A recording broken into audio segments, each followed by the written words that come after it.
Dear Christian friends and family, we are gathered here today on October the 11th, 2020, in the year of our Lord, to worship God and to celebrate His work in the life of Wincey Proctor Busch.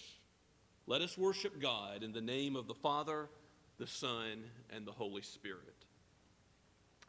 I am the resurrection and the life. Whoever believes in me, though he die, yet shall he live. And everyone who lives and believes in me shall never die. I am the good shepherd. The good shepherd lays down his life for the sheep. For I know that my Redeemer lives, and at the last he will stand upon the earth. And after my skin has been thus destroyed, yet in my flesh I shall see God, whom I shall see for myself, and my eyes shall behold, and not another. Fear not, for I am with you. Be not dismayed, for I am your God. I will strengthen you, I will help you. I will uphold you by my righteous right hand. Let us pray together. O Father, Son, and Holy Spirit, God of everlasting covenant love, light of light, lift us out of the darkness of this hour, in this world, in our grief, into the light of your presence. Aid your people. Be near to all those to whom Wincey was dear.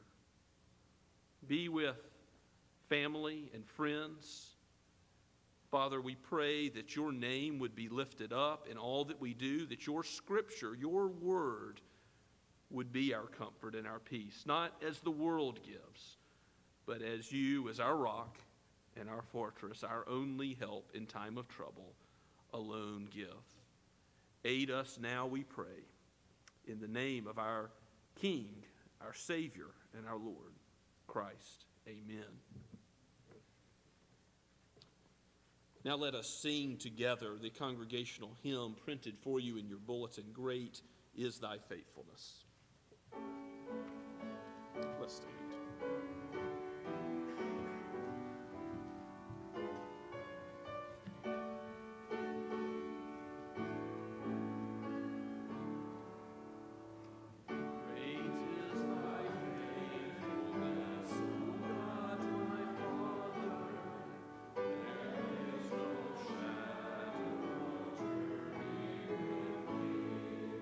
Thou changest not the compassion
we now turn to God's Word as He does faithfully minister to His people by His Word. We need it more than we need our daily bread. We need this bread of life to give us comfort and encouragement in the gospel.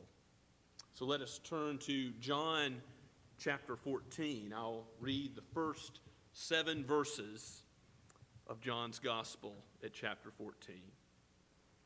Jesus is speaking. Let not your hearts be troubled. Believe in God. Believe also in me. In my Father's house are many rooms.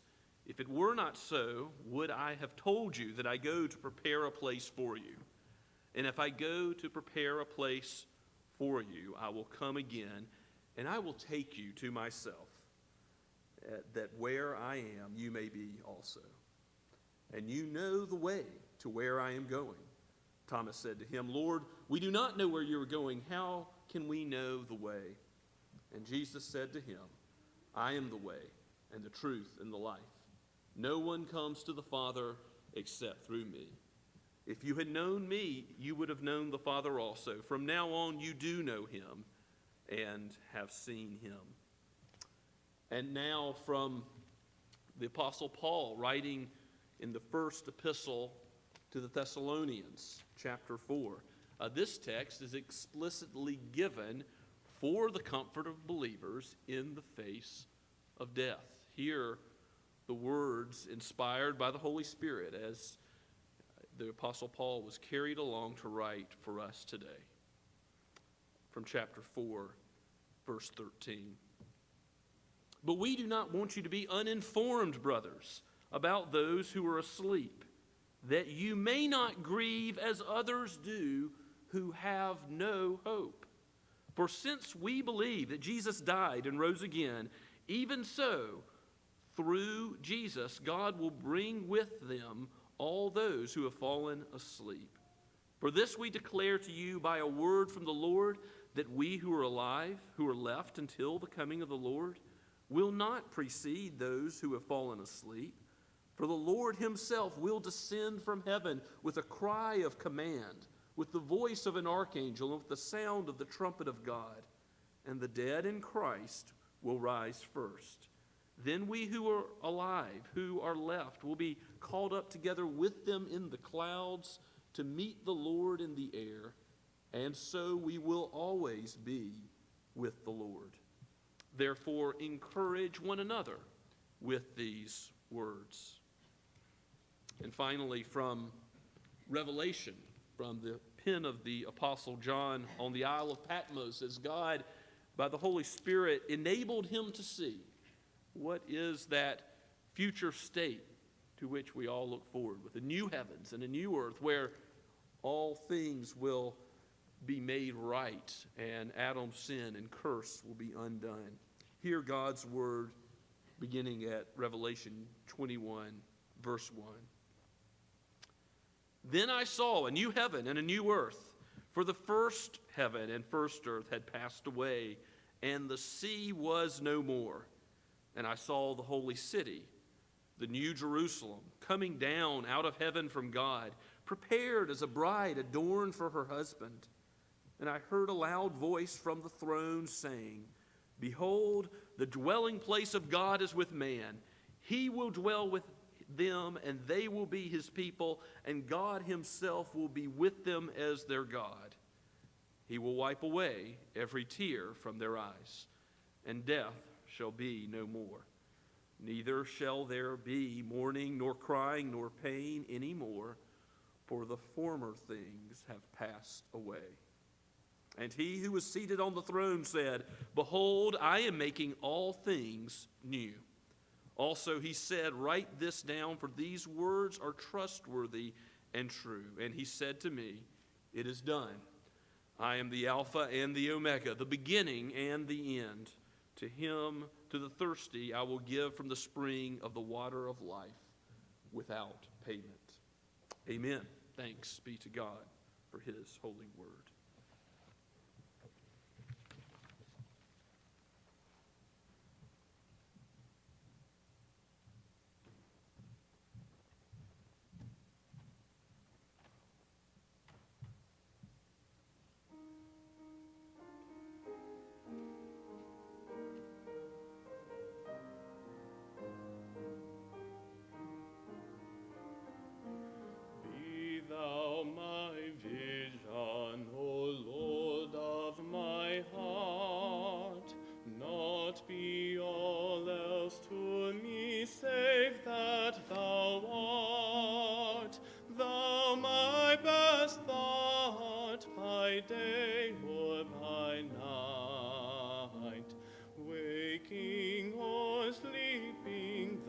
thy presence my light. Riches I heed not, nor man's empty praise. Thou mine inheritance now and always. Thou and thou only thirst in my heart. High King of heaven, my treasure thou art.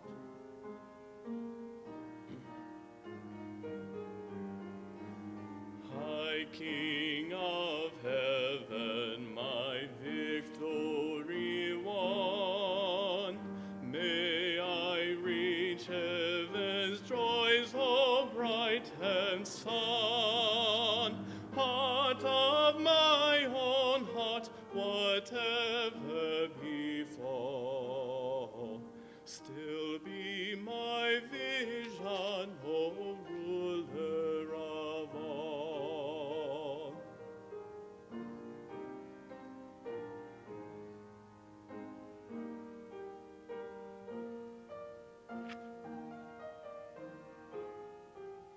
Still be my vision, O Lord. Still be my vision, O Lord.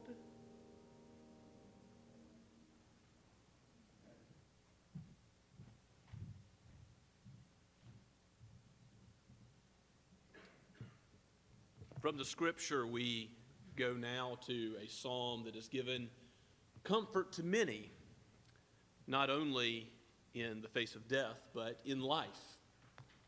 To know that God is our shepherd, to know that Christ is the good shepherd of the sheep.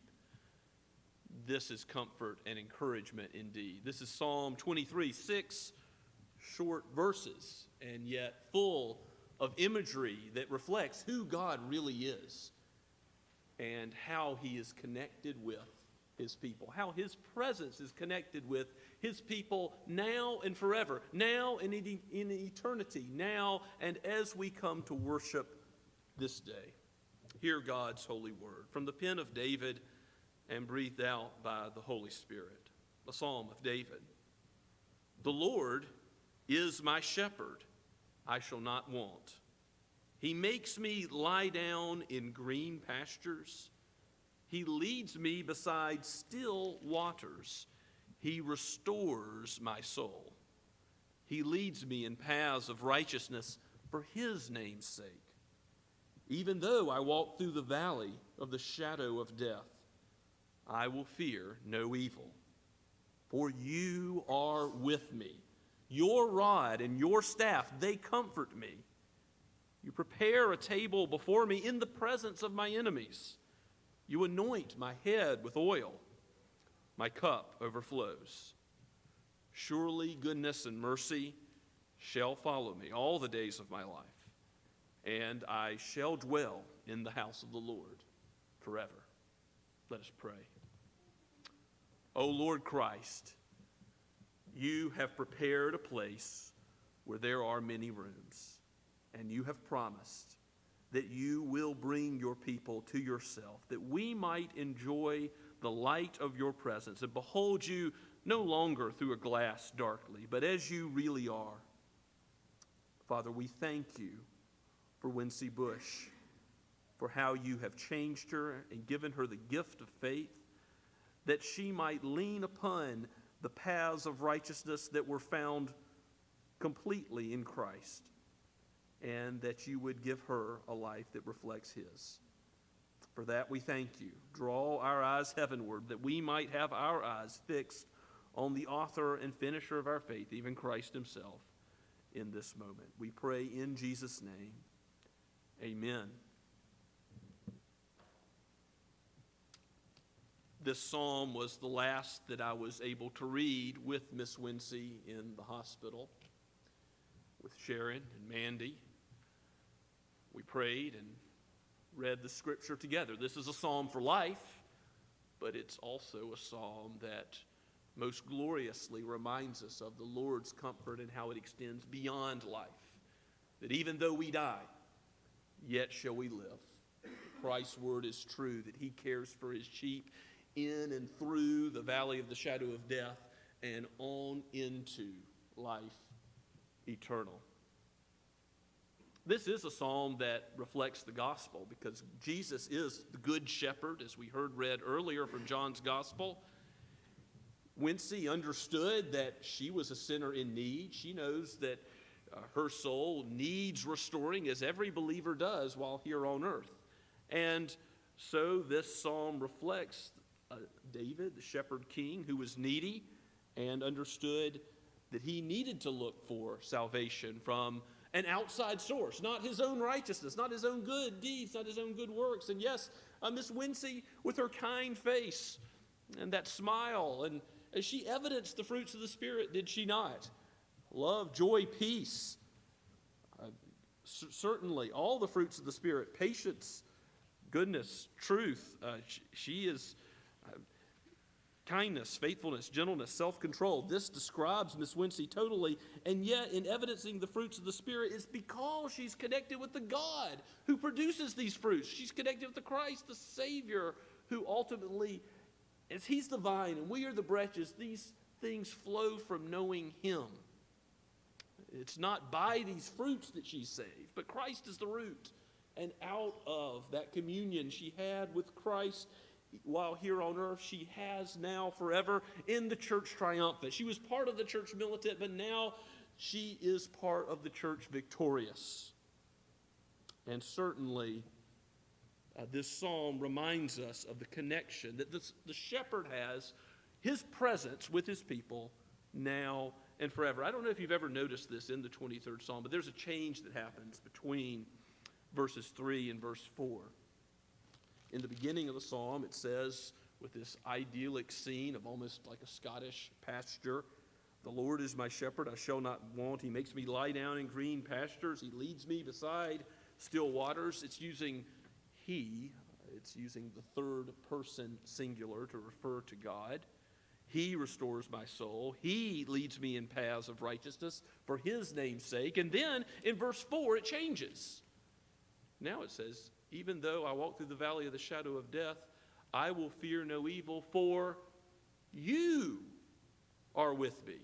Your rod and your staff, they comfort me." Did you see the change? Now, David, the shepherd king, is referring to God as you, the second person. He's saying, I know God and God knows me. Just as in Revelation 24, it will be forever when every tear is wiped away, when all things are made new, when there will be no more effect of sin any longer. That will show that God is our God and we are his people forever, that covenant promise is true.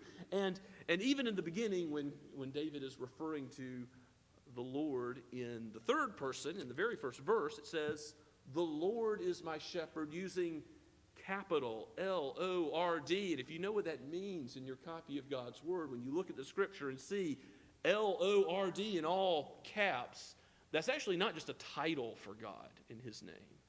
That is Yahweh. We don't know how it's pronounced in the original Hebrew, but Jehovah, this is the name of God revealed to Moses that means I am who I am, I will be who I will be. It stresses God's eternal faithfulness. We've sung of his faithfulness already today. His faithfulness is not only yesterday, today, and tomorrow the same. Christ is the same yesterday, today, and forever. But his faithfulness goes on to eternity. His promises are sure. So if he promised that nothing could separate us from the love of Christ, guess what? No trial, no ill, no calamity, no disaster, not even the disaster of death, has the victory. Where is the sting of death? It's undone. Christ has conquered. Christ is victorious over the grave because his promises are true, leading us even through that darkest valley in this life that we all must face one day, the valley of the shadow of death. And sheep are skittish creatures. Sheep are easily frightened. It may seem that they're enjoying the presence of the Savior in the green pastures and by the still waters. It's like a lovely painting, but then the dark valley comes into view. And it's there where the psalmist says that the comfort is found in the presence of the Savior. The presence of the Savior is why we need not fear any evil. I will fear no evil, for you are with me. The shepherd who is not weak, but by his powerful might protects us from all of our foes. His rod and staff, he doesn't hold in his hand for no reason. When the evil one, when our own sin, the temptations of the world, and Satan himself seek our destruction, what does our God do? He protects, defends, guards, nurtures his people, his church. And he keeps us until the last. No one shall pluck us out of his hand. No force in this world can separate us from Christ's sovereign love. And so, his comfort will be displayed to the enemies of his kingdom. It says, you prepare a table right in front of my enemies, right in front of my foes, so that they watch, so that they have to see how God is good to his people. So they will have to understand forever the blessings of being connected with the shepherd.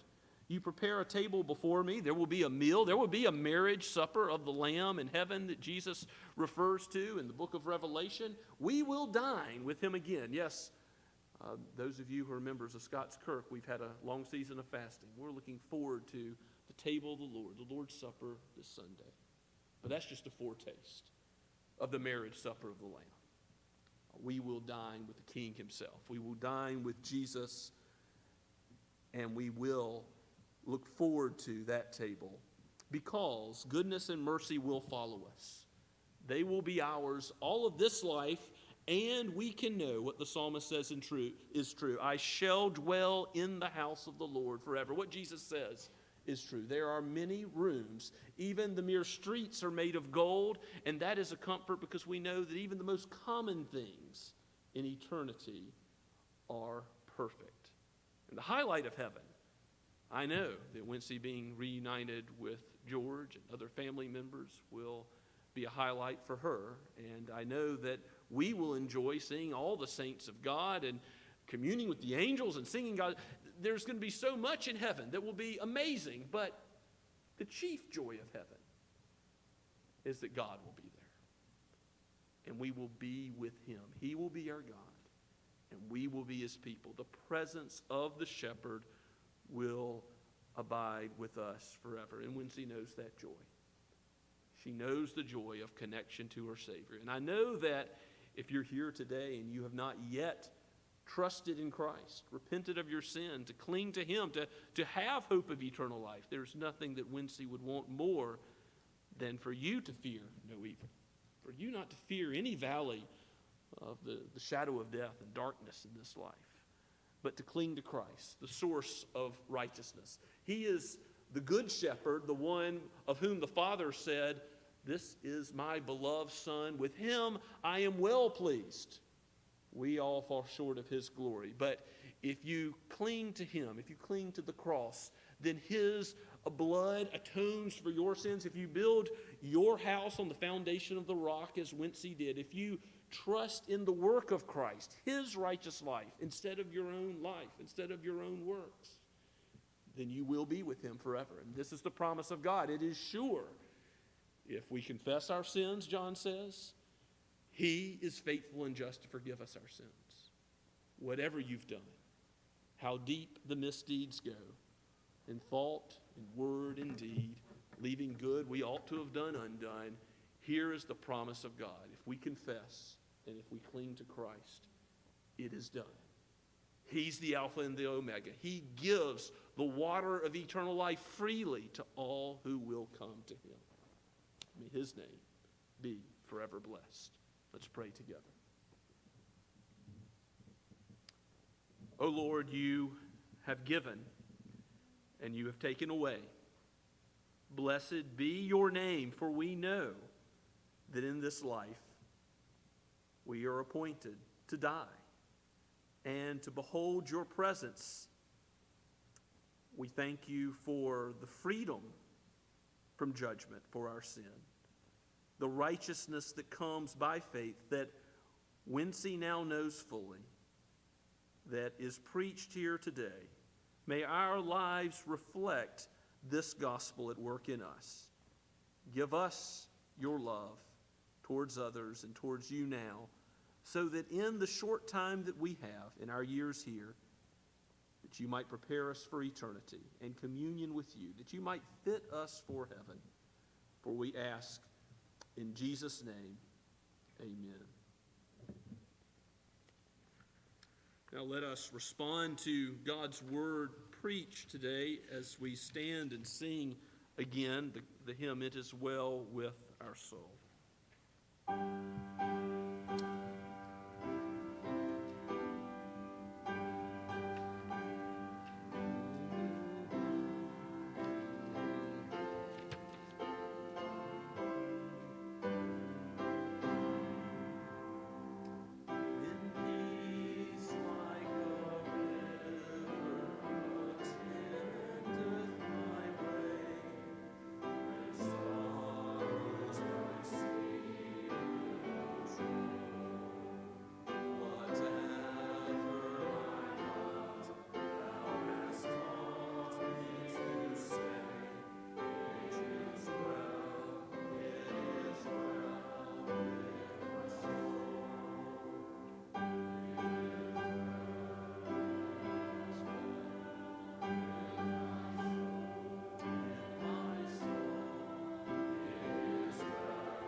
Before we pray to conclude, we'll have a dismissal to the graveside following for all who were able to come to Charleston.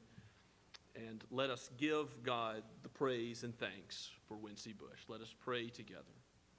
O Lord, we lift high your name.